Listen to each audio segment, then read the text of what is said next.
It's getting chilly, but fall is not the only thing that's here. The Chiefs offense is back.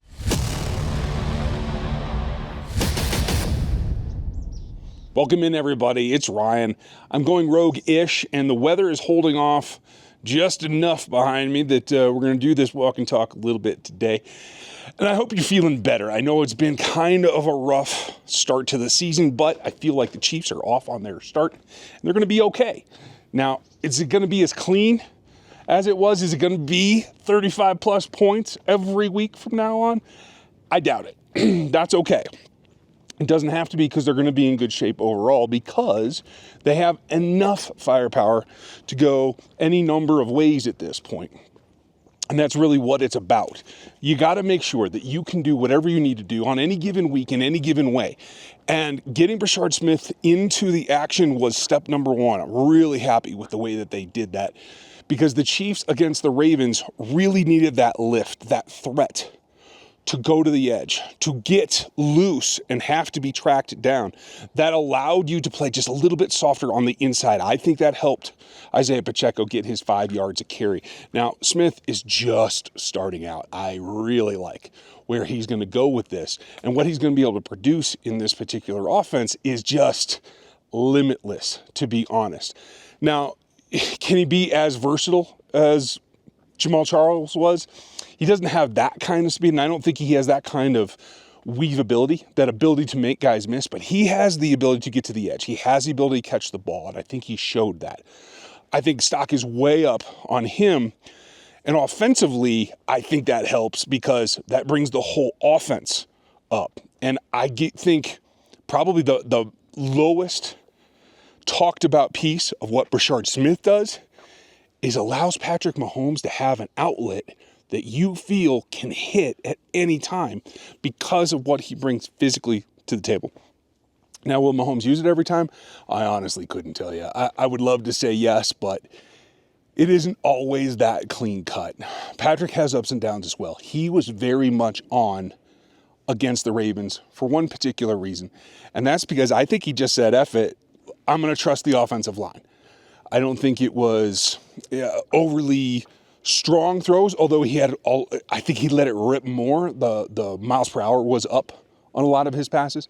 I don't think it was necessarily that the route combinations were drastically different. I think he was able to get a lot of things done in the way that the offense was designed and the way that it's been designed. It was the way they went out and just said, we're going to do this, and we're not going to let ourselves screw it up. And I think that's really the long story of this particular group, is that Patrick has to trust the receivers. He has to trust the offensive line. The offensive line showed up. They did their job. And I thought in particular, Kingsley Suamataia had his best game, and I think he deserves credit for that. Now, you also have to guard yourself, because it wasn't an all-pro defensive line that he was going against. Travis Jones wasn't there. Madubuike wasn't there. That gives you kind of a false sense of security, so you got to be careful not to fall into that trap.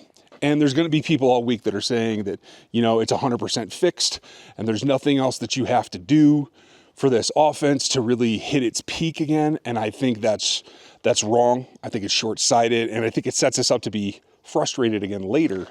So let's guard against that, you and I.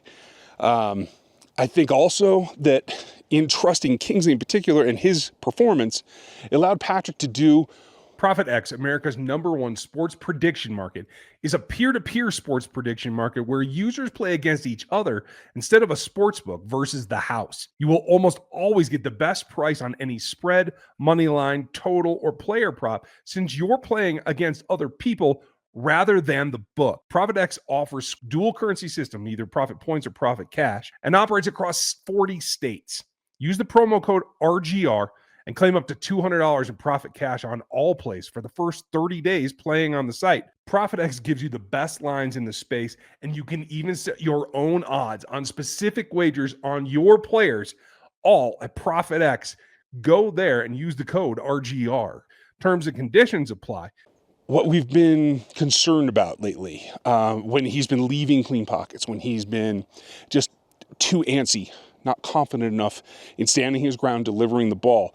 You can see that when Patrick has both his feet on the ground, he doesn't have to scramble. When he could set his base and let the ball fly, the velocity is there that allows him to hit smaller windows.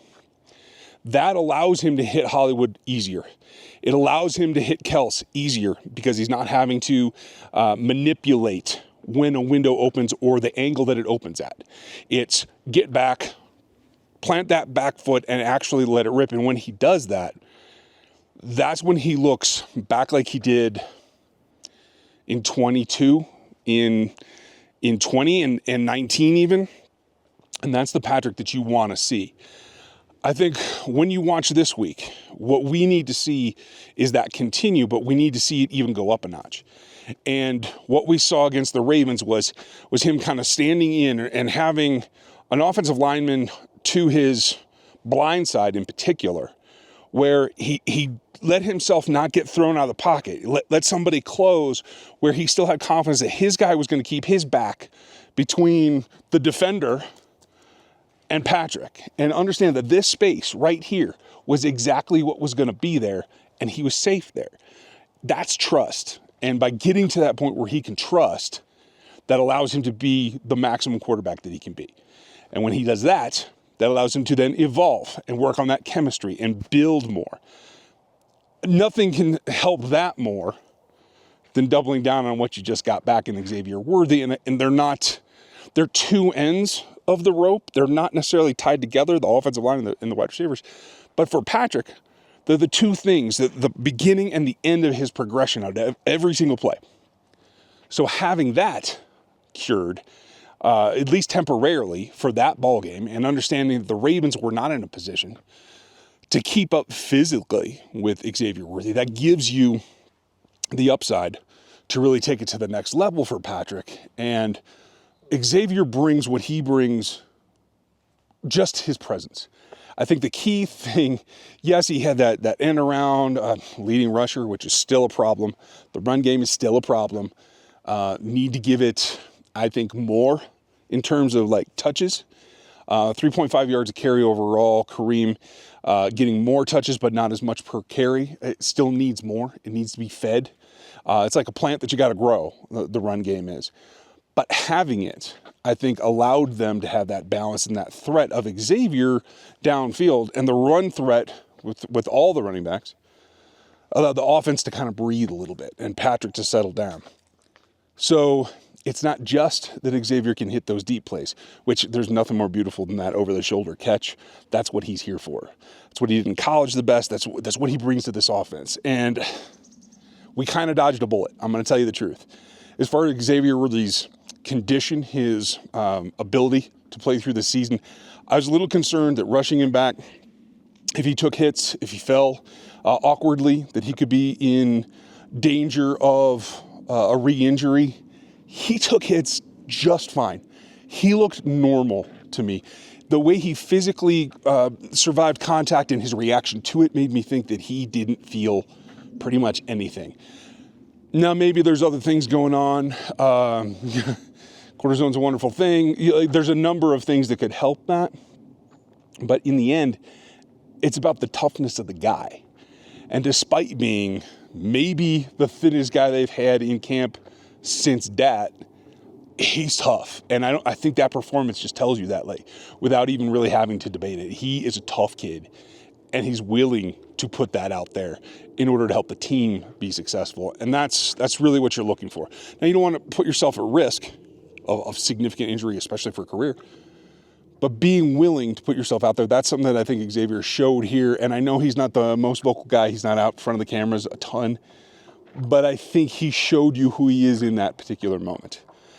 I think it also allowed Travis to kind of settle down and be his thing. I thought he looked good when he was targeted. I thought he looked good blocking. I thought his effort was back. And I think that's all a relief of not having to be the guy that's carrying the offense with Patrick.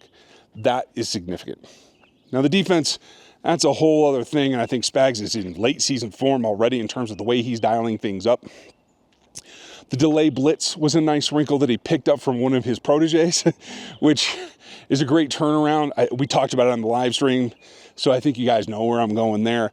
I think the next thing is taking it up a notch. Brian Thomas is going to be a formidable opponent. Who are you going to match up with that? Jalen Watson's been playing better than we expect. Noah Williams is playing better than we expect, although Dan had it early, and we both had it pre-draft that this kid was going to be a player. I'm glad it's here in Kansas City. But we got to make sure that we continue to rise to the occasion.